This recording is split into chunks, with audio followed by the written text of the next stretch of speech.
We only know 10% of the sounds you could hear in a pond. Wow. Staggering, because Wow. these ponds are not far away. We're not talking about outer space or the deep trenches of the ocean. We're talking about a pond.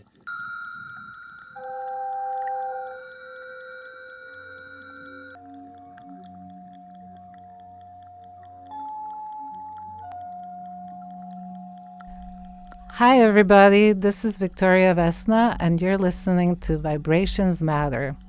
I talk to artists, scientists, and everybody who's interested in light, sound, and frequencies. Join me. Hello, hello. Hello, Victoria. Greetings from Cold Spring. Cold Springs, and here it's actually warm today. So we've gone up and down in this weather, but it's nothing like East Coast. So Pretty nice today. It's a little grayish. Looks like clouds might be brewing, but it's not pouring rain like last few days. yeah, so we will be talking about water and the atmosphere and the environment and your work specifically. And I'm very curious, as I'm sure a lot of people who will be hearing you talk are, how you got to start working with ponds.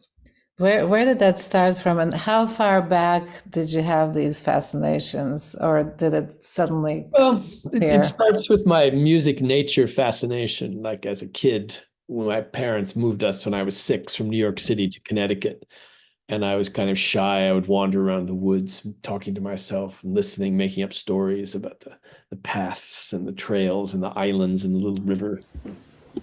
And then I just like kind of paid attention to natural things. I liked watching birds and plants and just kind of wandering in the Were you woods. a loner? You were a loner as a Kind of kid? a loner, yeah. I had just a few friends, not so many friends. I was kind of a loner, kind of a like nerdy type. I liked math and early computers that you had like little Apple. the PDP-8. It was like had you programmed Woo! switches. This is like in the 1970s, computer. Amazing, amazing. Only the kids understood that the teachers had no idea why we needed to have these things. But I wasn't like a super computer character. I like math more. I like geometry. I like patterns and shapes. That's got me into music. I like the kind of patterning that's in the world. Or here's like all of a sudden the sun's out and the cross of my Yeah. very unusual. And then now there's just a few little stars sticking through the shades.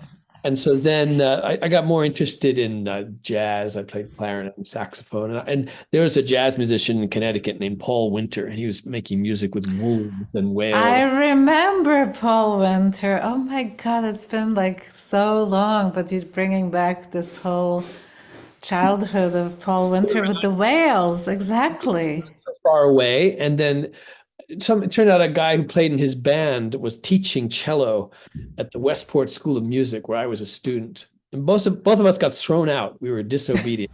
The guy he was very critical of the kind of, anyone who got a little off to the side one way or another. And we both got kicked out. So then I met him like, okay, we're both banished. Like, what do you're playing. Oh, He was teaching improvisation. That wasn't allowed.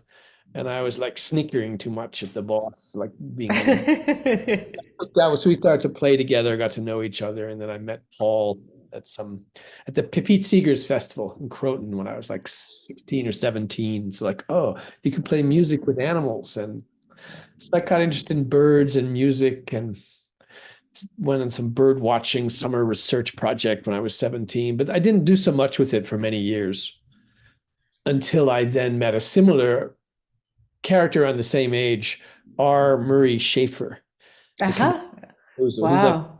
the music Paul Winter. Yes, Schaefer. So you're bringing up a lot of these very interesting characters who were so influential in those times. Yeah, so I was at the Banff Center for the Arts, also Mm-hmm. when I was 18, some workshop there. And then I met this guy, Michael Century. He was Oh, just, of yeah. course. Michael Yes, Century's yes, first job yes. was running this jazz composition project. And then I came back like 10 years as artist residency on a project about the bioapparatus. Can we name any of the people in charge of that? I'm sure they're your friends. I'm forgetting right now. But It must be Sarah Diamond. Sarah Diamond was around. She was working there or in the background, but this was run by someone else. And then, but people But came there. wait, stop there just a minute. So, how did you jump all the way to that proposal? How did you come to a place where you're thinking and designing and planning on proposing this to Banff? Well, somebody proposed it. It wasn't me. I applied. Oh, really? I see, I see. So, this was the topic that you applied to participate in. Bioapparatus. I wanted to be part of it. What was I actually doing? What was my? I was interested in nature and machines and like Okay. wind synthesizers like this. This is a 1980s thing. The wind Oh, synthesizer. yes, yes, yes. This kind of stuff. And so I went there, and I'd never been to an artist residency. I met all these artists. What do you do? And then, but Murray Schafer came to visit, and they were planning his 60th birthday conference. And this guy, I'd been reading about him, listening to this music in the Banff Library. Here he was. He was pretty cranky, like, most things he didn't like. He was very Oh, opinionated. really? He was a mad genius, clearly. And I said, I got to come back in 2 years for this conference. 1993, and this conference is the first time I realized there's hundreds of people around the world interested in music and nature. Amazing. So this time, at that What point, year was that? What year was that? About 93, the Murray 93. Schafer, yeah, his conference. And there I met so many people, and that got me interested in this whole thing. And it led me to edit a book called The Book of Music and Nature, where I got a lot of people to write in and saw this was like a field. Uh-huh. And this led me to then write books on birds and music, whales and music, bugs and music. Like it became a whole. You could do this. It was like a genre. And meanwhile, I was teaching, philosophy and music to engineers, and which is it's good to work at these technology schools. They let you, if you're teaching arts and humanities, they let you do whatever you want. They don't really police you because Because they don't know what you're doing. And so, but in that book, in the Book of Music and Nature, this composer, David Dunn, he had made this recording of a pond, and he said, look, listen to this stuff happening. It has a pattern and a rhythm. It's the emergent order of the pond. His piece was called Chaos and the Emergent Order of a Pond. That's the first time I heard pond music. And like many of these things, I paid no attention to it for like 20 years. Like I it was there, but I was doing these other things. And I also had these hydrophones to record whale sounds. They just didn't work in ponds. I didn't hear anything. And then I went to Wave Farm, which is like an hour from here upstate. There was an installation by Zach Poff, an artist from Brooklyn. He makes his own hydrophones. They were picking up so many cool sounds. Like, what's the difference? I asked him, what did you do? And he said, oh, it's like a contact mic. It's waterproof. They're really easy to make. So, well, then can you make me some? I'm not going to make it. So but I found, yes, they picked up so many cool sounds. Then I started listening. And then there was this pandemic that came. I couldn't go anywhere. I couldn't travel and play music with birds and whales and far away, but I could go in the woods and find these ponds that I'd walked past for years. I never listened to what's underwater. And each one sounded so different, had its own kind of signature sound. And then by then I knew people in this field. I knew there was a guy at the Museum of Natural History in Paris, Jérôme Sueur. He knew everything. He's a major bioacoustics gatherer and especially about ponds he had done research on. So I sent my recordings. I said, okay, what am I listening to? He said, I don't know. What do you mean you don't know? Who else would know? He goes, oh, we only know 10% of the sounds you could hear in a pond. Wow. Staggering, Wow. because these ponds are not far away. We're not talking about outer space or the deep trenches of the ocean. We're talking about a pond. That's right. What's going on?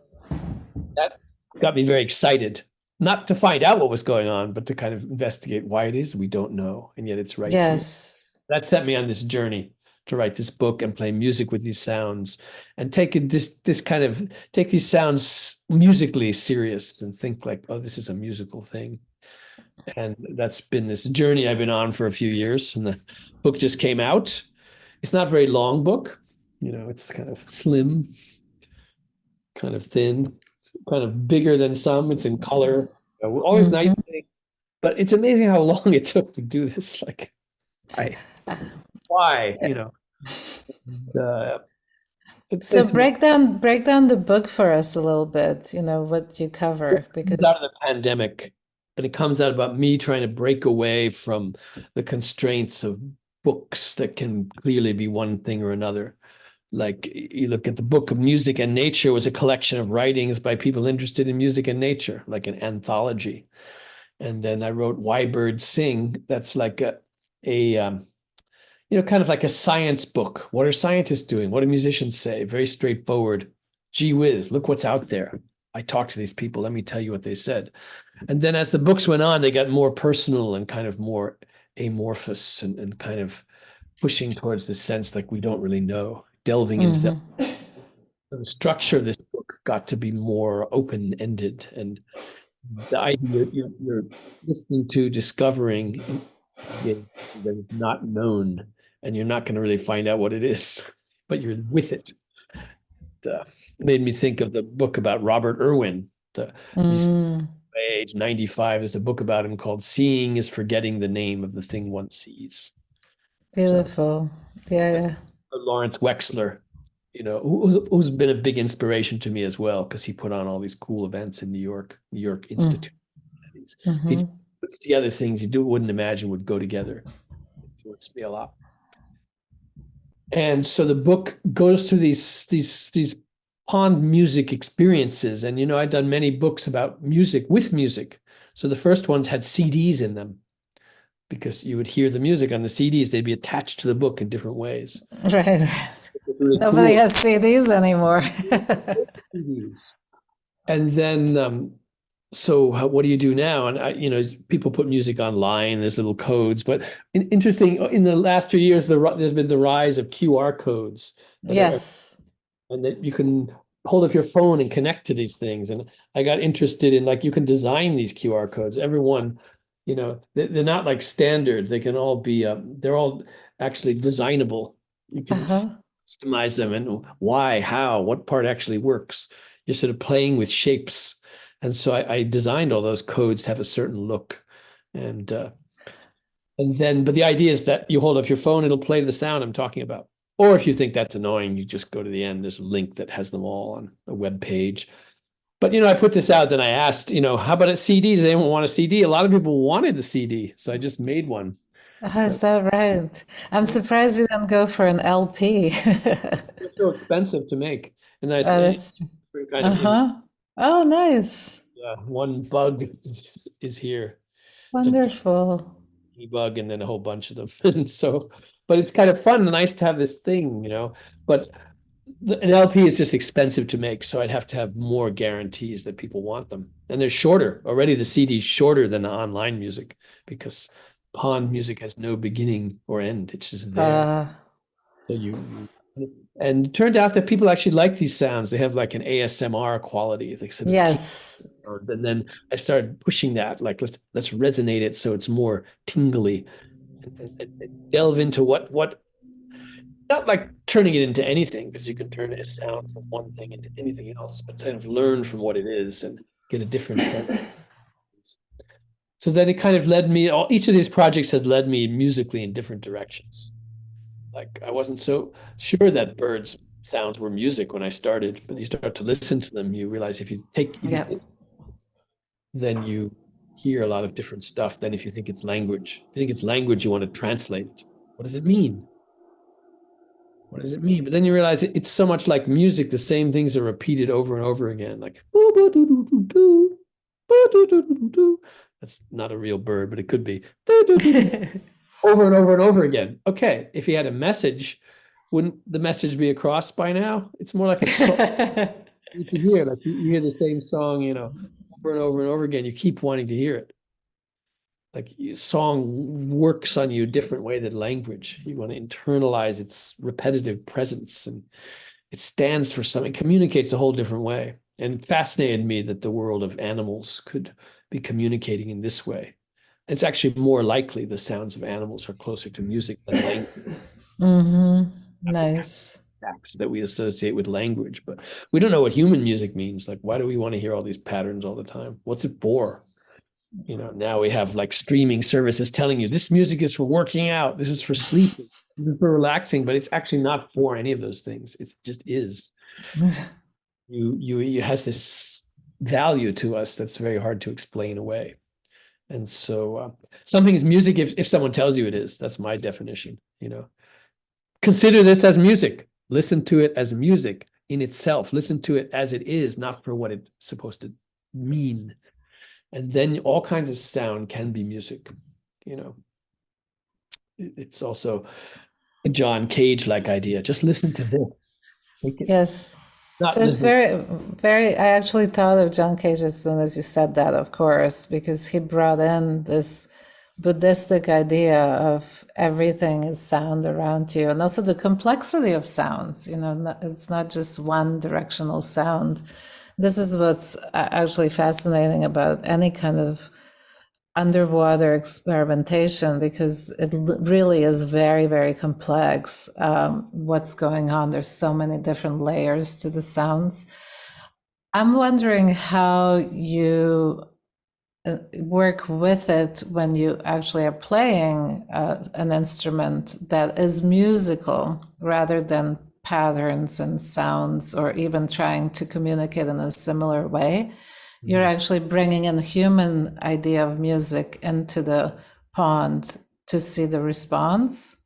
Tell us about this, because I witnessed one upstate Uh-huh. last summer, and it really made me think how this interspecies communication is happening, not in a level of mimicry, but in level of here's our way of doing music and what is the response. It's different than playing along with a single whale or a single bird, where you feel it. Right, right. Because it's the complexity that you're speaking The to. whole sonic environment, and we just don't even know what's going on. A lot of the rhythms are made by plants. We say, "Oh, plants aren't like consciously listening, but how come it sounds so much in rhythm? Like, what's it about?" It turns out that they're in the midst of photosynthesis, and the air Wow. saving the earth, sending the oxygen up there, and it has this rhythmic quality. Like, oh, does it have a rhythmic quality above the water? Well, not really. It's like bubbles are coming out. It's like tiny, tiny bubbles in a fizzy drink that you can't see, and you can't see most of these things. If you see a big bubble, it's a big pop.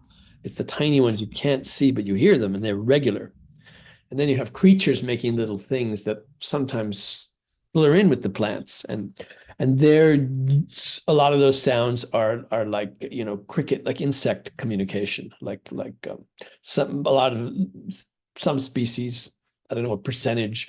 It's just the males making sounds. Others, it's both species, and we don't know a lot of it. A lot of it is hard to tell. It's like a primitive state of trying to identify the sounds because they blur together. I haven't had so much luck fishing out these creatures and seeing what they make any sound. They usually don't. But you can study them. You Well, can they're also real micro creatures, right? I mean, they're not that tiny. I mean, the ones who are making the sounds are the size of like small bugs like this. right, right, right. There you can but I read there's a book called Life in Fresh Water. Somebody self-published tells you how to photograph underwater pond insects. Good. It's incredible pictures. And it tells you how he made them, which usually involved taking them out of the pond, putting because they're too fast.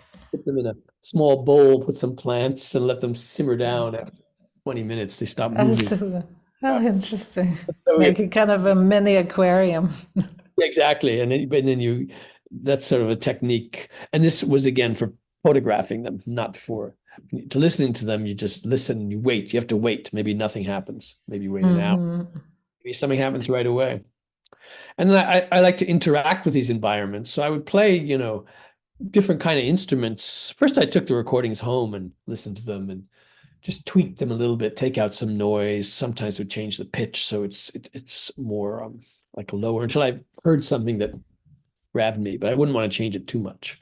And then I would play along with it. But then it got more interesting to perform live with the pond at the pond. And then pretty soon you really feel like, and sometimes I play more electronic pond-like sounds or sample them and play them back. Pretty soon you really feel like these creatures do respond to you. You might say that's crazy. They don't even know you're there. But when you hear an airplane fly overhead, it vibrates all under the pond. All kinds of sound happens. And you can see videos popular viral video, someone plays a guitar and all these bugs make a sound under the water.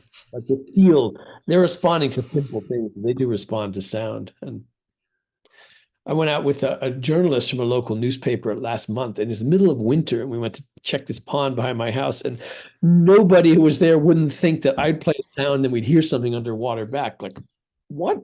It's winter. And they're awake. The sound, which wasn't even broadcast underwater, vibrates enough to, like, you could do it over and over again. It would always get a response. Then you'd hear nothing. And like, okay, we did not expect that. Now, that doesn't impress me so much. I'm not interested in like talking back and forth. I'm interested in the musical experience of putting it all together. Let's see what happens, and what this kind of natural music has taught me is the value of waiting around, Mm-hmm. and that they'll change in ways you don't expect. You don't see anything. It's all sound underwater. So you have to not everyone will believe you. Many people I hear these things, they go, what kind of music are you playing? You think it's a natural art piece playing sounds. And no, this is what's there. This is what we're picking up right now. I do mix in other things, but I don't pretend. If I'm mixing in, I'm going to tell people or make it clear. Right, right. So, speaking of audience, how do you work with the audience that is so programmed to think of beginning, middle, end, auditorium, or a kind of a typical setup of a quote unquote concert? How do you deal with those expectations and introduce people to what to expect or how much time to put into it? So I think it also is a big shift into how one experiences it. Yes, if I'm doing a concert in an auditorium, then these sounds will be part of the musical material, and I'll say this comes from a pond. If I'm out at the pond, it's like we would start by listening. What sounds can we hear above the water? And then toss this underwater microphone into the water and then gradually turn up the sound, and you realize a whole other environment is making sound and no one above water is listening to it. But then everyone starts to listen. Birds, frogs, crickets, cicadas, whoever's there starts to hear these sounds and they also respond, like the underwater Aha. birds is in with the above water sound. That's super interesting. So other creatures above ground, I mean, They above hear the water. like some of the underwater insect sounds resemble what insects above water are doing, but they're similar, but they're not the same insects. They have so when they hear it, they get interested. That is so interesting. You're bringing a sound from the environment that wasn't noticed before. Have you recorded that kind of dialogue between? A lot of that kind of thing is on the music that goes with it, where you hear above water and below. One piece is called Above and Below, and then you can't figure out what is what, and then I'm playing along with it, so it's not like just a document. I want to blur you so you feel like you're in this music, and you feel you are, and so all of these projects have led me to play different kinds of sounds than I used before. Like it pulls me in different directions. I kind of like, even though I always sometimes at least play these familiar wind instruments that I play, but then I also use electronics live. I've gotten more interested in what can be done live. The concert you saw, we had unusually large outdoor speakers. Usually I have small ones, so they're scattered around. So you just carry them and it's really easy. And then people, come around. They might hear, maybe you've arranged this event, they know to show up. Maybe people are just wandering by and they say, what is going on here? And it always takes you in surprising directions. Yeah. Like, usually something happens you don't expect, or you hear something completely unknown. Have you considered how both noise and other types of pollutions affect these ponds and these small microcosms? Yeah, that's one of the things that's part of the scientific study of bioacoustics, or say freshwater bioacoustics. People are saying, cool sounds, what are they for? So only in the last few years have researchers postulated that maybe a interesting sounding pond is a healthy pond with a lot of creatures in it. that maybe you can use some kind of aspect of the sound you can measure to keep track of the health of a pond.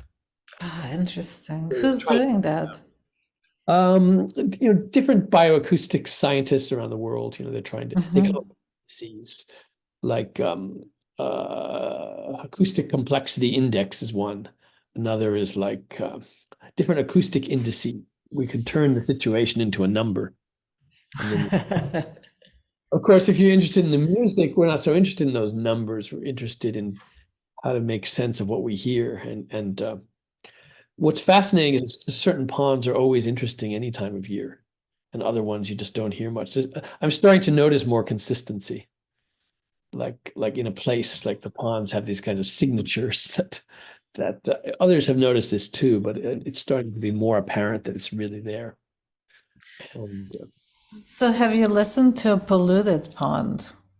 yeah, I mean, I haven't looked for ones where I know that this has really bad water. The one ponds full of plant matter and algae stuff sound really good because all this plant Yeah, of activity. course, of course. Yeah, and sometimes really scummy ones have a lot of more sound than a clear. You can find clear lakes that not much is going on, but that's because there's not many plants and there's not many of these underwater insects. They like more swampy places, but you cannot always predict. Yeah, yeah. And so I think there probably is something there. You could figure it out and measure what's healthy, what's not healthy. Are you collaborating with scientists sometimes? Yeah. Yeah, different people. When I wrote to Jerome, this story is in the book, I said, well, who is there anyone trying to listen to all these creatures? Because yeah, he had one PhD student at that point, postdoc in Wisconsin. He had successfully raised laboratories and recorded them, and no one else had done all the stuff she had done. In the end, she concluded that I don't know. What is all this? There's too many crazy creatures, and now has a job doing some other kind of research. Like many people who go up off on these interesting quests sooner or later, even in science, employ you something more mundane, like measure water quality or study something that's measure pollution, pollutants, and things like that. But yeah, so when we did the first thing we did is together with another scientist, Ben Gottesman, who now works for Cornell, we did this art installation at a museum called the Science Gallery in their outpost in Detroit. That Uh-huh. was 2019. And we had somebody made a whole kind of world, an underwater world, very abstract. And I never got to see it because I was away. So there's a nice video of that's on YouTube, and there's a link to it with a QR code in the book, so you can see this version. That Uh-huh. was Secret Sounds of Ponds, and then Camille is talking about what she's listening to, what everything, Nice. and Nice. then yeah, and so then I sort of came back to the same places and worked with different people. And now with these scientists, we're talking about how to turn it, what would make it more scientific, what would make it more musical. I've specifically collaborated with birdsong scientists to try and figure out mockingbird songs, what's going on there. With Hmm. ponds, I think it would be really interesting to get together like scientists trying to understand the whole underwater ecosystem, and then a kind of composer or musician who wants to make sense of sound that doesn't have melodies and rhythms so separate, but like this timbral music, like somebody who's It's really dealing with complexity is what you're talking about. I mean, and overlap. most of the scientific methodology is reductionist, so it's very confusing to them to suddenly have to deal with this very complex symbiosis that's happening all at the same time. And not only is it underwater, but what happens outside influences Yeah, it. What happens when the earth that goes into it influences it. And it's small enough that it actually could be an interesting thing to look at. I just don't know that science has the right methodologies to that's a good explore that. question. Like what they want to do is what's useful about this? Can we measure Yeah, the music exactly. indicates the health of a place? But a lot of these scientists are interested in the musicality as well. and they're interested in the visualizing sonic data so different patterns are understood. And I spent a lot of time on that, even with the book, making sonograms, spectral printouts of the sound that Nice. we can't really hear. I spent a lot of time refining those, working on them, and then seeing what can we learn. Sometimes you learn a lot of specific things. Other times it goes the opposite into a wash of crazy colors and patterns. So you're touching now on something that's also interesting to us working with art and science is this idea of art-based research, where artists like yourself and many actually of us who work with complexity basically in different ways collaborate, but we also dig deep into it and we write about it. Maybe you can touch a little bit on the process of writing this book and many other books. You don't have to fix on this one either, but just the idea of why is it important and how does it become a project in a way? Because when you're talking about QR codes and doing the sonograms, all this is a creative process. So it's not your typical academic book, which is exactly what you started saying. You didn't want to make it into a classic academic narrative. Once I started writing about these general topics, my books got less academic. They were like popular science books mixed together with like little adventurous memoir stories about this weird guy playing music with birds and whales. So that they would write about science, but they wouldn't be like scientifically investigating. Right. But in the course of writing these books, where I sometimes criticize science for not asking the most interesting questions, some scientists said, hey, you're right. Most of them said, you don't know what you're talking about. Why? We have enough problems without someone like you critiquing us. With people fighting evolution and stuff, and the institutions not letting us experiment on animals, blah, blah, blah. So you're just making more confusing. But some would say, you're right. Let's go after the things you're interested in. And we started these research collaborations where we're really doing scientific research, but asking a question that I said was more interested than the questions they were asking. That keeps the most interesting one to me is like, what is musical about a bird song, a whale song, a cricket song? Why do we call them songs at all? What is musical? Very good question. And it's not just a number. It's not just yes. It's more complicated, but it can be quantified if you're a person who wants to do that. And that's where I bring up the sense. If people ask me, well, what's it like as an artist collaborating with scientists? I would say science and art have different criteria for truth. Different ways of learning about the world. So I can play music with a whale. I can go out there and play one duet and afterwards say, this is amazing, and hear something that came out so beautifully. I said, this is it. We did it. One. Perfect. But the scientists would say, great, now do it 1,000 times, then we can talk. And it has to be the same each time. Something has to be enough the same so we can measure and do statistical analysis. But the idea that what happened is not of interest to science. And a lot of artists who want to collaborate with scientists, they often have the frustration that the scientist doesn't want to listen to me.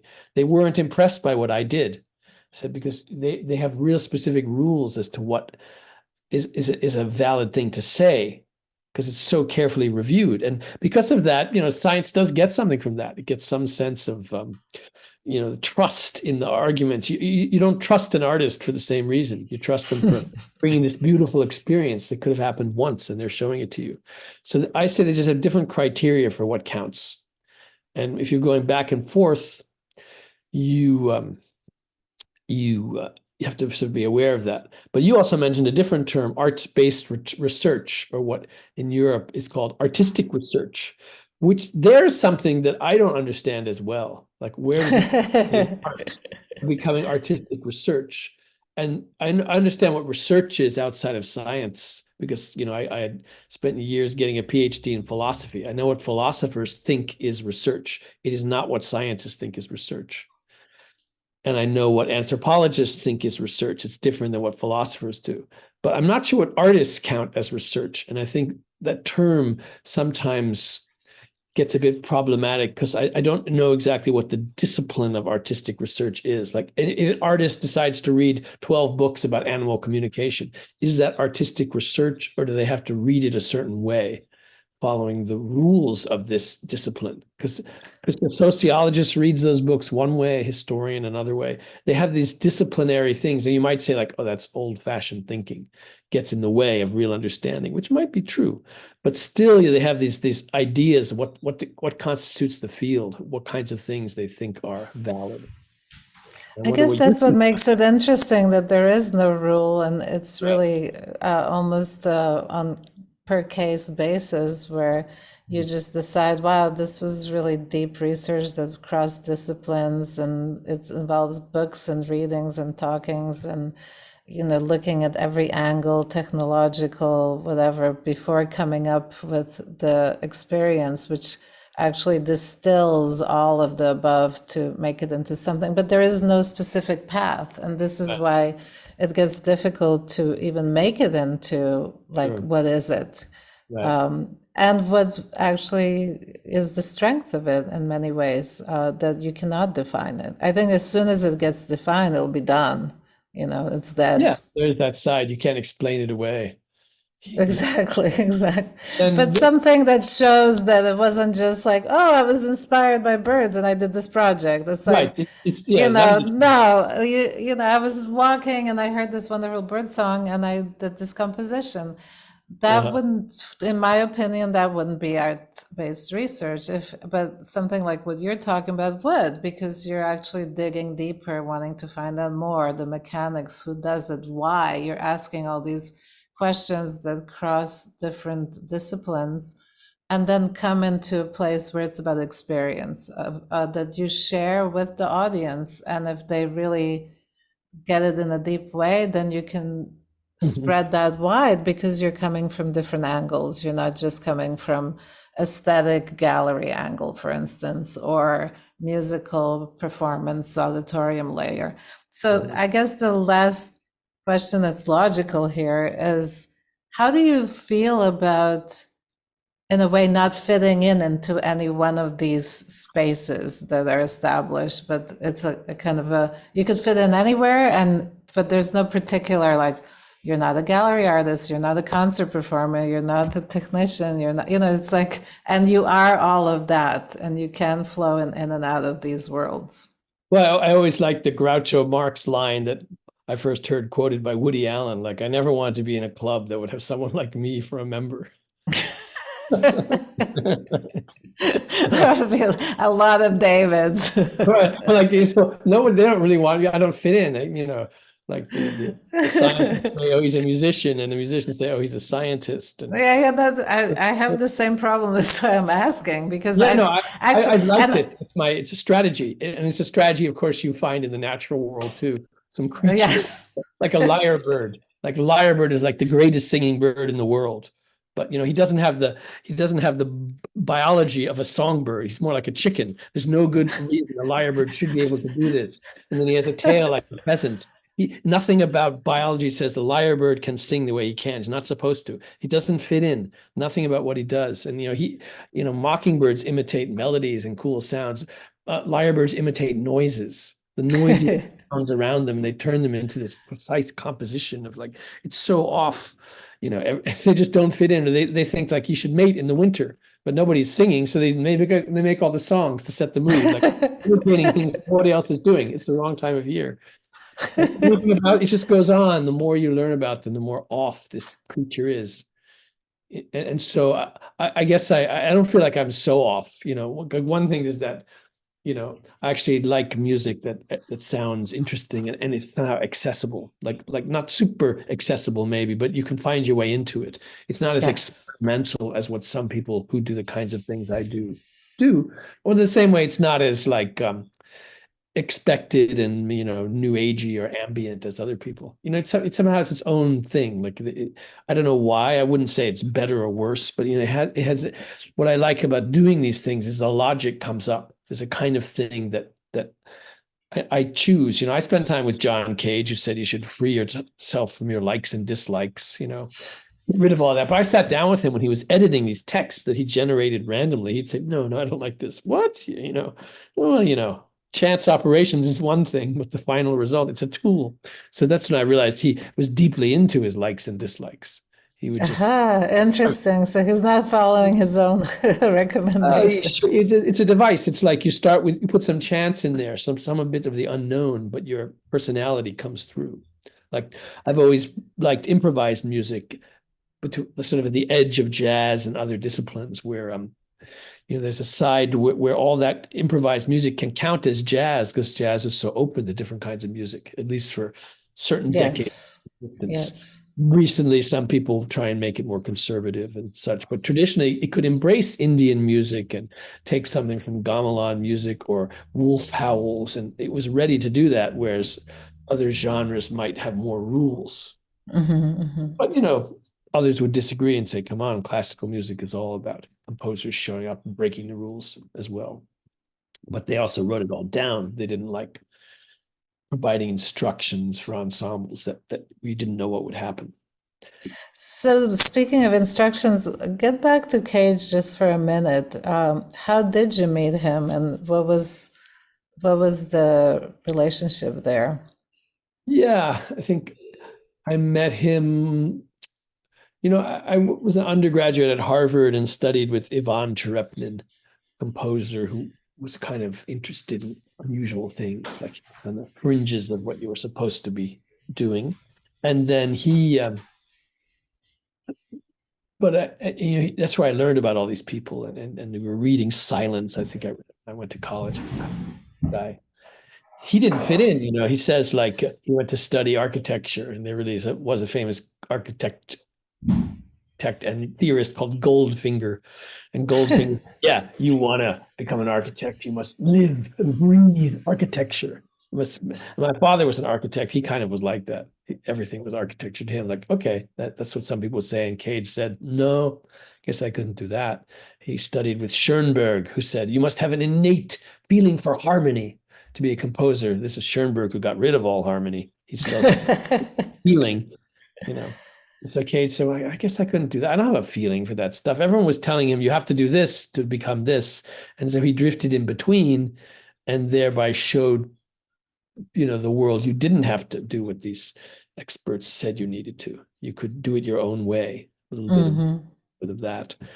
And so then, but I met him when I had a summer job writing for a student travel guide, Let's Go Europe. I was wandering around Finland. I saw a poster like John Cage teaching Vitasari Contemporary Music Festival. Oh, taking time off from this job. Let's go there. And so I went there, and I was a day early. I was just walking around there. I see this kind of bent over old character walking along the road carrying a plant. That was John Cage. He also came one day early. So then I started talking to him. And then I would see him every few years. And when he came back a few years later to Harvard to give these lectures, the Norton lectures, that's where I sat down and watched him correcting his own chance operations and editing. And then you learn that's what people do. So much music is actually made that way, especially so much non-classical music. Something's recorded, cut and paste together, edited, random things happen, then you move them around. All the stuff Cage said the future was offering went right into pop music. And classical music is still a little bit suspicious. I did a few years ago write a classical composition for an orchestra in Minnesota, a suburban orchestra around Minneapolis, the Wayzata Symphony, about loons. These birds that have this great sound going.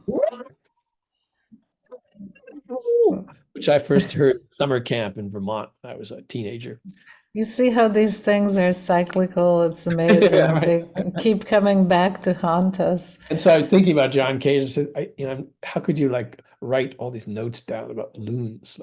Everyone knows about loons in Minnesota. It's like the state bird. We're just going to be like pictures, a graphic score, stories from the native people and far away from traditional notation. And I handed them, they go, what? It's like, okay, it's 2018. And I felt like I was John Cage in the 1960s. They were glaring at me. They hadn't seen enough of these kinds of things. I said, surely this is not new. This is old stuff. And so we did get them to play the piece. It was pretty cool. Oh, very nice. The donors of the symphony, they were impressed. Amazing. And so that all these happenings influenced, my interest. But someone would ask, why would you be even interested in bringing loons into a piece of music? Because I'm interested in what we can learn from nature that might make us understand how we fit into this world.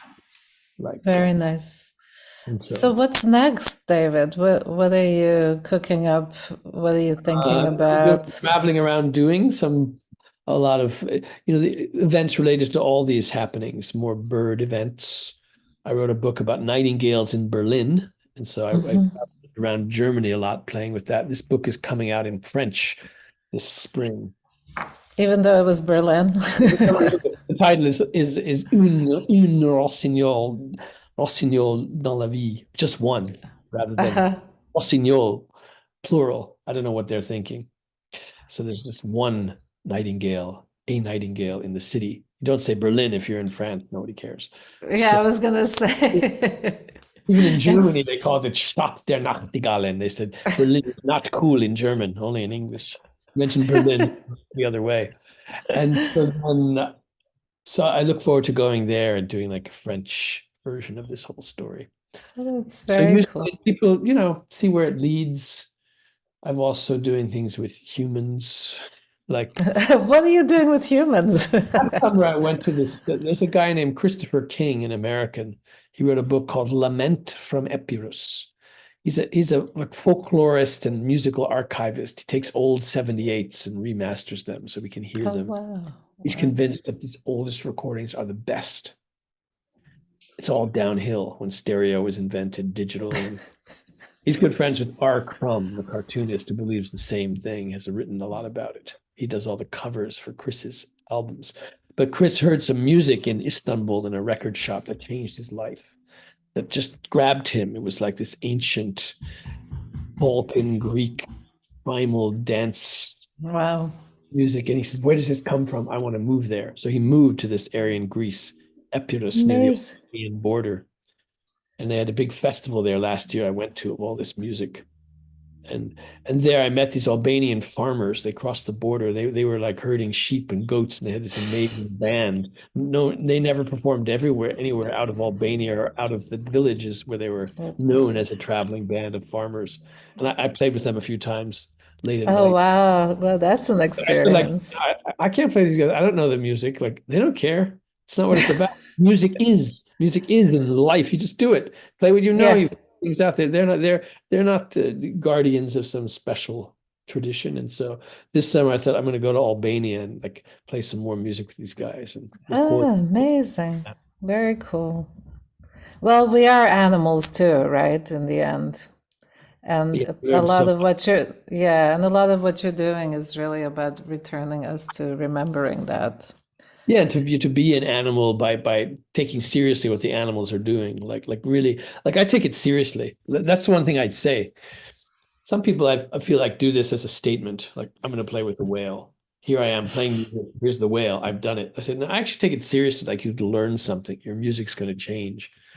They say, what do you play? What kind of songs do whales like? I don't know. We're making a music together that no one species could make alone. We're doing it together. It's not going to be anything you've heard before because otherwise anything else wouldn't be fair. Mm-hmm. But to me, it's very significant to try and figure this sound out as music and not language, which means you're not trying to decipher it. What does this sound mean? Humpback whales sing a song that's like a stretched out, slowed down bird song that's like 20 minutes long. Then they do it again. They repeat it again and again and again, sometimes up to 24 hours of singing, pretty much the same song. That's not very simple, but kind of, patterned and evolved and culturally learned. They have culture, musical Yeah. culture. Why? We have no good reason why one species of whale needs to do this. We have no idea. Other ones don't. We don't We know have no about. idea, but we need to respect that and to Yeah, maybe you don't really, need to know. You just want to be with it, spend, exactly, and that's kind of exactly. the artistic research approach. Maybe like, yeah, the more time you spend with it, the more you just dwell there, and it's interesting. You don't have to, decide what it means. Yeah, When you have an answer, it's not. It's maybe no longer interesting. It's like when you identify exactly. the bird, then The, you mo- say, okay, the, next bird, instead of listening. exactly. Yeah, like The moment you define it, you're killing it. That's it. Yeah. That's the end of it. And yet we like to name things. We like to put meaning Yes. sort of, Yeah. but I Yeah. prefer the nebulous in-betweenness of art. And then some people ask, okay, you make this music, cool. Why do you write about it? Why do you want to explain it if it can't be explained? And I just have to say, I don't know. I guess I just learned all that stuff. And I kind of believe in the evocative power of words.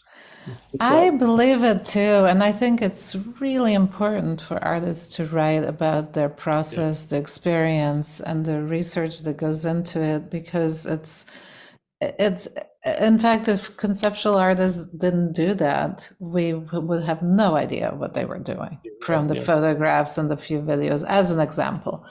So I know some people look down at it, like that's not what we should be doing. But I disagree. I really think it's important, and it's great you're doing that. We're also really excited to have you in Los Angeles. I'm going to start scouting for some Yeah. good ponds for you. So we're trying to look, and we have one friend of mine, Louis Rapkin. He's a filmmaker. We made some short films that are about birds and bugs that are on my YouTube channel. And he's Great. So you'll give me the links. So we're when I going to, yeah, I'll send them, and we're going to try and figure what kind of film could you make on this topic? How would you do it? And so we're doing some research, fantastic. that project.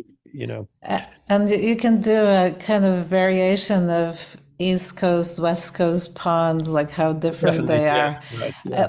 But the Charles Taylor, who's an evolutionary biologist who I worked with also on the bird project, he was saying how certain birds in South California, same species, sound different in North California. But just a little bit speeded up so that Exactly, yeah, like the chill bird in LA, and then there's the more kind of Silicon right. Valley And compared to vibe. the humpback whales in Virgin Islands in Hawaii, they're much slower and like, okay. Yeah, it's interesting. Like this. Just like us, right? Yeah, we've All all right, this. but thank you so much for this. This was really a delight. And again, we'll see you soon. So Yeah, it'll be exciting to have you over. And this really helps kind of prepare the ground yeah. and let I'll the send people know what to expect when you come on Good. in. I'm very excited to be going out there, and so see you soon. Very Bye. cool. Thank you.